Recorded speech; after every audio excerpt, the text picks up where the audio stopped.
అల్లాబందల Rammurthy world teacher. I am not world teacher. World teachers are Sadguru Subrahmanyam garu, Jillellamudi Amma, Yogi Vemana, Veera Brahmendra Swami, Swami Vivekananda, Ramakrishna Paramahamsa, రక్షాశాల Sadgurus. I am teacher in Vinukonda. Sadguru Subrahmanyam garu చెప్పినటువంటి కొన్ని జ్ఞాన ప్రసూనాలని మనం ఇప్పుడు చెప్పుకుంటున్నాం. The metric of view is to say that I am in the world. Spiritual view is to say that I am the world. నేను ఈ ప్రపంచంలోనే ఉన్నాను అనేటువంటిది లౌకికమైనటువంటి విషయం. ఆధ్యాత్మికమైనట్లయితే అది నేనే ప్రపంచం అనేటువంటిది అవుతుంది. Sleep envelops them. Breath is suspended. Only when the breath moves, one will be away. నిద్ర లేకపోయినట్లయితే శ్వాస అనేటువంటిది ఆగిపోతుంది. ఎప్పుడైతే శ్వాస అనేటువంటిది ఆగిపోతుందో ఆ ప్రపంచం మొత్తం కూడా ఈ దృష్టిలో శూన్యంగా తయారవుతుందంటారు సద్గురు సుబ్రహ్మణ్యం గారు. You can go to Kashi, Kashi పో, తిరుపతి పో, శ్రీశైలం పో. దేనికి? అక్కడ ఉండేటువంటి కట్టడాలు, శ్మశానాలు చూడటానికి పో. అంతేగాని శ్రీశైలంలో ఉండేటువంటి మహాశివుడిని చూడాలని, తిరుపతిలో ఉండే వెంకటేశ్వర స్వామిని చూడాలని, కాశీలో ఉండే మహేశ్వరుని చూడాలనుకున్నట్లయితే నీ అదృష్టం కొన్ని వాళ్ళు ప్రత్యక్షమయ్యారనుకో, ఇంకా నువ్వు ఉండవు. అంతకన్నప్ప ఎలా అయితే మహాశివుడు ఐక్యమైపోయాడో ఇంకా నువ్వు ఇంటికి రావు, ఇంకా అక్కడనే ఉంటావు. అందుకే ఆయన గురువు గారు చెప్తున్నారు, you can go to Kashi, Kashi పో, తిరుపతి పో, శ్రీశైలం పో, టు సీ దట్ ప్లేస్. కట్టడాలు ప్లేసులు చూడటానికి పో.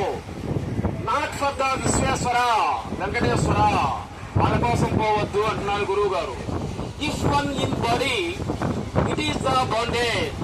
చూడండి నేను చెప్తున్నాను ఇక్కడ, if one is the body it is bondage. If the body is in the I it is liberation. That's called moksha. అసలు బానిసత్వం అనేటువంటిదే ఒక పెద్ద వ్యాధి అంటున్నాడు అనమాట. బానిసత్వం అనేటువంటిదే వ్యాధి. శారీరక వ్యామోహం అనేటువంటిదే బానిసత్వ వ్యామోహ రాహిత్యానికి ప్రతీక అనేటువంటిది అవుతుంది. One attains for the onlooker is appearance of the attainment is the effort. పనిని ఆగినట్లయితే ప్రతిఫలం అదే ఆగిపోతుంది. నువ్వు చేసే పని ఆగితే ప్రతిఫలం కూడా ఆగిపోతుంది. కాబట్టి నువ్వు చేసే పనిని నువ్వు చేస్తూ ఉండు, నీకు నీవే చేసుకుంటూ ఉండు. నేమ్ అండ్ ఫామ్ ఈజ్ మాయా.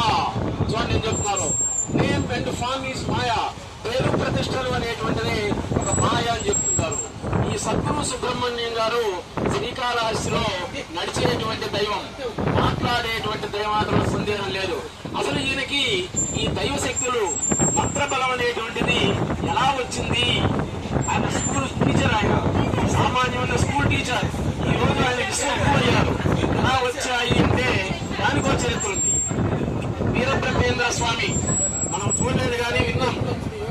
వీరబ్రహ్మేంద్ర స్వామి ఆయన యొక్క శిష్యుడు శంభుగురు స్వామి.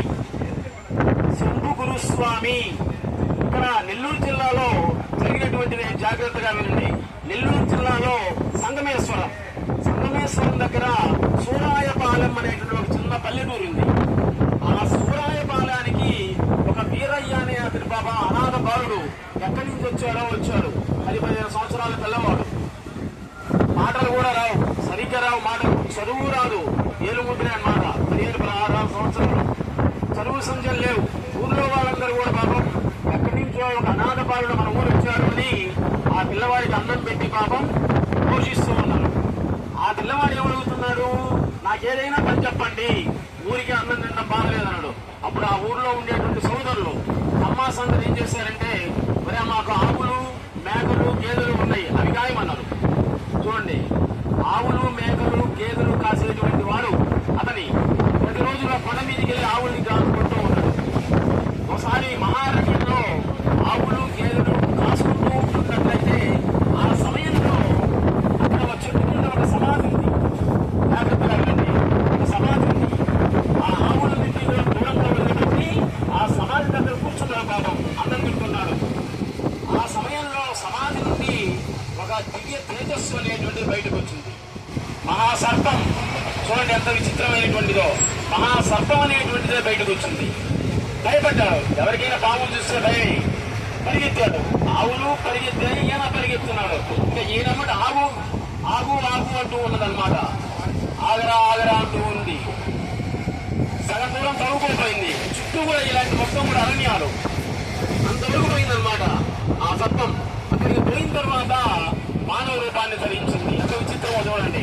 కావు కాస్త మానవ రూపాన్ని ధరించింది. ఆశ్చర్యపోయాడు వీరయ్య. అసలు ఏంటి స్వామి ఇదంతా అన్నాడు. వరే నువ్వు అందరూ కూడా గొర్రెలు కాస్తే గొర్రెలు కాబట్టి అనుకుంటున్నాడు. నువ్వు పూర్వజన్మలో ఎవరు అంటే మహా సాధువు. Jnani is not made, jnani is not made, already they are born. వాళ్ళు ఆల్రెడీ జన్మించే మహాజ్ఞానులు వాళ్ళ అమ్మ కడుపుల్లో జన్మిస్తారనమాట. అటువంటి వాడే ఈ వీరయ్య చౌదరి కూడా. ఏం చదువుకోలే, మహాజ్ఞానవంతుడయ్యాడు. మరేంటి పరిస్థితి అన్నాడు అనమాట. అప్పుడు ఆయన నాలుగు మీద ఒక మట్టి, చూడండి ఎంత విచిత్రమో, ఆ మట్టి తీసి నాలుగు మీద రాశారు. ఇక ఊర్లోకి వెళ్ళిన తర్వాత వాళ్ళ జాతక చక్రాలు చూడగానే, ఈ వీరయ్య చదువు చూడకుండానే, వాళ్ళ మొహం చూడగానే జాతకం మొత్తం చెప్తున్నాడు. నువ్వు పూర్వ జన్మలో ఇది పలానప్పుడు ఎట్లా జరిగింది, పలానప్పుడు ఎలా జరిగింది, మీ పిల్లలు పలానా పెళ్లిళ్ళు ఉంటాయని చెప్పడం మొదలు పెట్టాడు.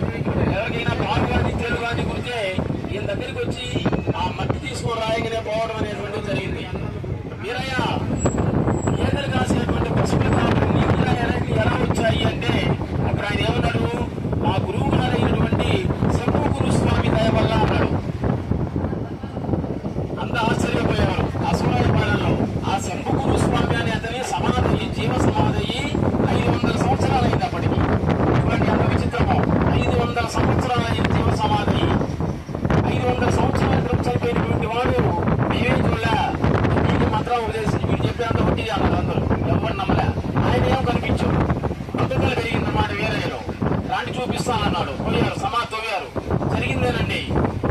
సంగమేశ్వరంలో సూర్యపాలెం మీరు ఎవరు వెళ్ళి అడిగినా చెప్తారు వాళ్ళు. జరిగిందే ఇది. వీరయ్యకి కోపం వచ్చిందన్నమాట. నాకేమో కనిపించాడు, వీళ్ళందరూ అబద్ధం అంటున్నారని. దాన్ని చూపిస్తానన్నాడు. జనాలు వందల కొద్ది ఇచ్చారు. ఆ సూర్యపాలెం వాళ్ళందరూ సమాధిని తొక్కేశారు. ఆ శంభు గురు స్వామి శిరోభాగం కనబడింది, తల కనబడింది అన్నమాట. అప్పుడు వీరయ్య గారి పాదాలకు అందరూ నమస్కారం చేశారు. మళ్ళీ సమాధి మూసేశారు. అటువంటి మహాత్ముడైనటువంటి వీరయ్య గారు ఇన్ని సంవత్సరాల, ఇన్ని గంటల, ఇన్ని నిమిషాలకి నేను జీవ సమాధి అవుతాను. చూడండి ఆ కాలంలో వాళ్ళు జీవించారు. దేవుడు చూసి మాట్లాడారన్నమాట వాళ్ళు. మన కనపడ్డ దేవుడు. ఎందుకని కాంతా కనకం ఈ రెండు కథాలు చాలు, ఏం అవసరం లే. కాంతా కనకం ఆ రెండుంటే చాలన్నమాట. ఇంకా జీవితానికి నీకు ఏం అవసరం లే. కాంతా కనకాల కోసం ఆశపడే నీకు దేవుడు ఎలా కనబడతాడు? దేవుడి కోసం నువ్వు పోయి టెంకాయ కొట్టే దండం పెట్టేది. మా అమ్మాయికి పెళ్ళైతే, మా అబ్బాయికి ఎంసెట్లో సీట్ వస్తే, మా అబ్బాయి కలెక్టర్ అయితే, మా అమ్మాయికి పిల్లలు పుడితే మొదకొస్తాను అంటే లేకపోతే ఎక్కడేస్తే మొహం చూడాలన్నమాట. అలాంటి మనకెందుకు కనపడతాడు? దేవుడు కనపడ్డు. దేవుడు విగ్రహమే నీకు కనపడింది, ఆయన కనపడు. కనబడితే నువ్వు ఉండవు అక్కడ, ఆయనలో లయమైపోతావు అన్నమాట. అలాగే ఈ శంభు గురు స్వామి యొక్క శిరోభాగం నిలబడింది. వాళ్ళకి నమస్కారం చేశారు, తర్వాత మూసేశారు. ఆ శంభు గురు స్వామి శిష్యుడు వీరయ్య గారు దగ్గర ఆ వీరయ్య గారు వాడినటువంటి కర్ర, చేతి కర్ర సద్గురు సుబ్రహ్మణ్యం గారి యొక్క, చూడండి సద్గురు సుబ్రహ్మణ్యం గారి పూజా మందిరంలో ఇప్పటికి కూడా ఉంది. దేవుడు కూడా ఉంటాయి కదా. ఈ పూజా మందిరంలో చేతి కర్ర చిన్నది శిథిలావస్థకు వచ్చిందనమాట. మరి 800 సంవత్సరాల నాటిది చేతి కర్ర చిన్నదైంది. అది ఆ కర్రకి ఈ సద్గురు సుబ్రహ్మణ్యం గారు పూజలు చేస్తూ ఉంటాడు. నేను కూడా అదే మా గురువు గారు అయినటువంటి వీరయ్య స్వామి వల్ల ఇదంతా వచ్చింది అన్నాడు అనమాట. ఈ శక్తి అంతా కూడా వాటి నడిచేటువంటి దేవుడు, మాట్లాడేటువంటి దేవుడు ఈ సద్గురు సుబ్రహ్మణ్య స్వామి అనడంలో ఎటువంటి సందేహం లేదు.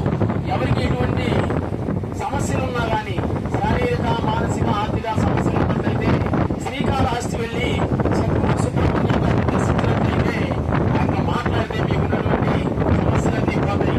ఆయన అడ్రస్ ఇది చూస్తున్నారు కదా.